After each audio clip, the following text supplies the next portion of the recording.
warahmatullahi wabarakatuh. Waalaikumsalam warahmatullahi wabarakatuh.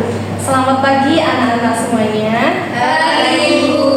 Bagaimana kabarnya hari ini? Alhamdulillah baik Ibu. Semoga kalian selalu diberikan kesehatan, semangat, dan juga siap dalam mengikuti kegiatan pada kali ini. Amin. Perkenalkan, saya Naila sebagai guru BK di sekolah ini. Anak-anak dari kelas berapa? Dari kelas 3 S1 Ibu. Mungkin bisa mulai perkenalan dari Mbak siapa? Perkenalkan, nama saya Dina Muti Bundari. Saya nama juga. Saya Aprilia Edi Kusumawardani. Saya Aprilia Kusumawardani. Saya Julia Cijati. Saya Cindy Aisyawati. Oke anak-anak, jadi pada pertemuan hari ini kita akan melakukan bimbingan kelompok yang menggunakan metode ekspositori. Anak-anak udah tahu belum ekspositori apa? Belum Ibu. Jadi ekspositori itu pendekatan yang bersifat informatif dan disampaikan langsung oleh pembimbing. Dalam pendekatan ini saya sebagai guru BK akan menyampaikan informasi secara sistematis, jelas dan mudah dipahami dengan tujuan agar kalian mendapatkan pemahaman yang utuh mengenai materi yang akan kita bahas seperti ini. Oke anak-anak, sebelum kita lanjut ke materi, kayaknya anak-anak lagi nggak semangat nih untuk ice breaking dulu ya. Kita ice breaking dulu yuk. Oke, coba ya lihat gerakan dan nyanyian saya.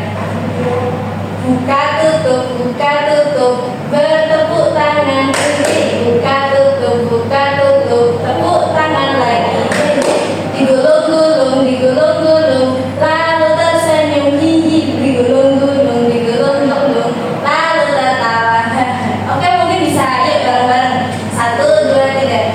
Buka tutup, bertepuk tangan, buka tutup, tepuk tangan lagi, digulung-gulung, lalu tersenyum, hihi, digulung-gulung, lalu tertawa. Oke, langsung saja ke materi ya. Jadi topik yang akan kita pelajari hari ini adalah tentang perencanaan bimbingan karir. Jadi materi ini sangat penting karena salah satu tantangan terbesar yang dihadapi oleh siswa di usia kalian adalah bagaimana mengatur perencanaan karir untuk masa mendatang. Banyak siswa yang merasa masih bingung dalam memilih dan merencanakan karir. Betul tidak? Betul. Dalam sesi kali ini kita akan membahas beberapa poin, yaitu yang pertama pengertian karir, yang kedua pentingnya perencanaan karir, dan yang ketiga yaitu langkah-langkah dalam melakukan perencanaan karir. Saya berharap kegiatan ini bukan hanya menjadi ajang pengambilan informasi, tetapi juga menjadi momen refleksi dan perubahan. Mari kita ikuti kegiatan hari ini dengan serius dan antusias, karena keberhasilan kalian di sekolah adalah kehidupan dan kehidupan masa depan sangat bergantung pada kebiasaan yang kalian bentuk mulai dari sekarang. Oke, langsung saja ke materinya. Yang pertama yaitu karir. Karir adalah serangkaian sikap dan perilaku yang dilihat secara perseorangan dikaitkan dengan pengalaman dan kegiatan pekerjaan selama hidup dalam hidup seseorang, seperti itu. Istilah karir dipergunakan untuk menunjukkan kemajuan, sikap, perkembangan, dan keberhasilan seseorang dalam pekerjaannya dalam suatu organisasi. Terus selanjutnya ada pentingnya perencanaan karir. Perencanaan karir adalah memproseskan dalam kehidupan yang terjadi saat seseorang akan membuat perencanaan karir. Individu harus mulai melakukan penilaian terhadap diri, mulai dari minat, bakat, kepribadian, dan keterampilan sehingga individu dapat menghasilkan perencanaan yang tepat dan sesuai dengan keadaan diri. Perencanaan karir mempunyai aspek yaitu pengetahuan dan pemahaman diri sendiri, pengetahuan dan pemahaman dunia kerja, dan penalaran yang realistis akan hubungan pengetahuan dan pemahaman diri sendiri dengan pengetahuan dan pemahaman dunia setelah lulus SMA. Yang terakhir yaitu langkah-langkahnya. Jadi langkah-langkah dalam melakukan perencanaan karir, yang pertama menilai diri sendiri.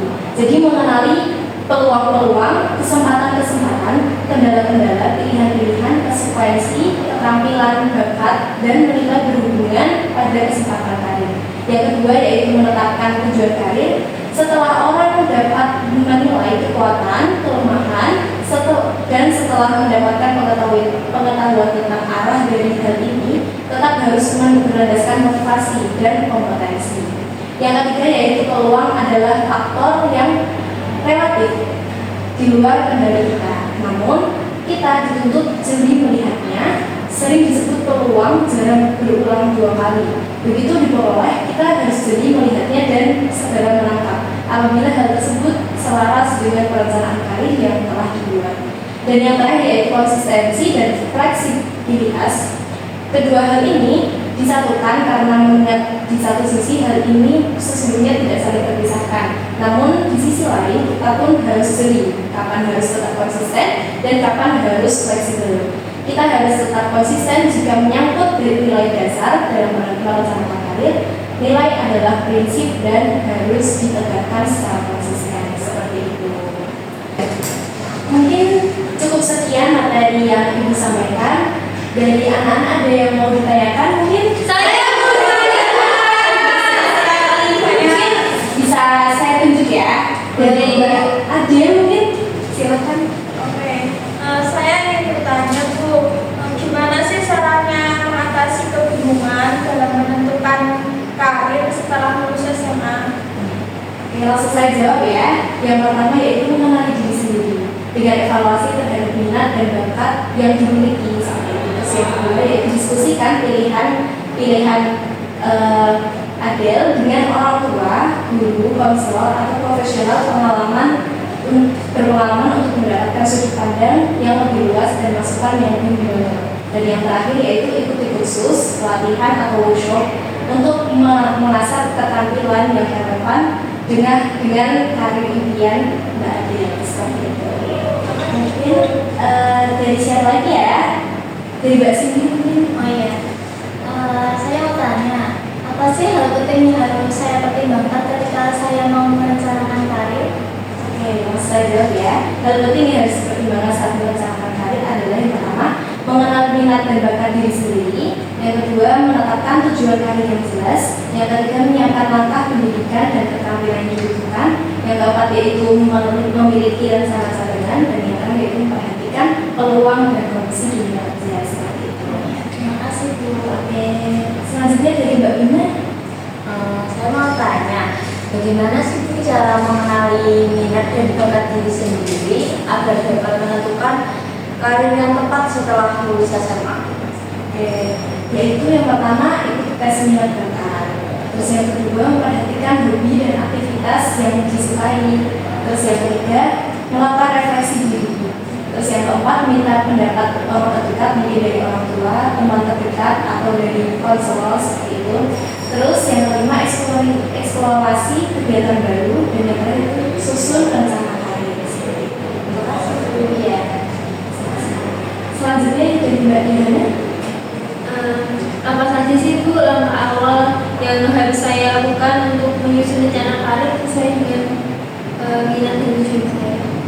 Langkah awal dalam menyusun rencana karir yang sesuai dengan kemampuan dan tujuan adalah yang pertama dengan mengenali diri sendiri terlebih dahulu, termasuk minat, bakat, dan nilai yang dimiliki. Setelah itu, tentukan tujuan karir yang jelas dan terukur, baik untuk jangka pendek maupun jangka panjang. Selanjutnya, lakukan riset tentang bidang pendidikan pekerjaan yang diminati untuk memahami kebutuhan dan peluang yang ada.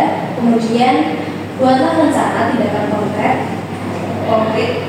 seperti mengikuti pelatihan atau misalnya yang mendukung pencapaian tujuan tersebut. Yang terakhir yaitu evaluasi secara berkala perkembangan karir Mbak Yohana dan sesuaikan rencana jika diperlukan agar tetap relevan. Ini selanjutnya dari Mbak Zinisa. Mau tanya itu kan bagaimana sih cara kita agar dapat merencanakan ke depannya itu tahu kita itu lebih cocok ke dunia perkuliahan, pekerjaan atau pelatihan, itu gimana caranya? Oke, untuk mengetahuinya bisa mulai dari tahu dari minat bakat, gaya belajar, serta kondisi ekonomi dan mental. Jika memiliki ketertarikan pada bidang akademik dan ingin menekuni profesi tertentu, kuliah merupakan pilihan yang tepat. Namun, apabila lebih menyukai kegiatan praktik dan ingin segera terjun ke dunia kerja, maka pelatihan keterampilan atau langsung bekerja bisa menjadi alternatif yang sesuai. Atau mungkin disarankan juga untuk mengikuti tes minat bakat serta berkonsultasi dengan guru BK agar memperoleh arahan yang lebih baik. Ya, mungkin itu dari Mbak April. Aku mau tanya, apa sih Bu manfaat dan dalam menentukan karir yang tidak didasarkan pada pemahaman diri serta informasi yang memadai? Oke, pengambilan keputusan karir yang tidak matang dapat berdampak serius dalam jangka panjang. Individu bisa mengalami ketidakpuasan, stres, konflik batin, bahkan krisis identitas karena merasa tidak berada di jalur yang sesuai. Ketidaksesuaian ini juga bisa mengakibatkan rendahnya motivasi kerja, performa buruk, hingga berpindah-pindah pekerjaan tanpa arah yang jelas. Hal ini pada akhirnya akan mempengaruhi kestabilan ekonomi, relasi sosial, dan kesehatan mental seseorang. Oleh sebab itu, peran bimbingan karir menjadi sangat penting agar individu tidak sekadar FOMO atau ikut-ikutan dalam memilih jurusan atau pekerjaan, tetapi benar-benar memahami dan merencanakan berdasarkan potensi dan data yang tepat. Seperti itu. Apakah ada yang kurang jelas anak-anak? Sudah dulu. Mungkin cukup sekian bimbingan kali ini. Semoga kedepannya bisa menentukan karir yang tepat untuk anak. Amin. Jika nanti untuk selanjutnya jika ingin bertanya-tanya kepada ibu lagi bisa ke rumah ibu ya. Mungkin cukup sekian. Terima kasih. Wassalamualaikum warahmatullahi wabarakatuh.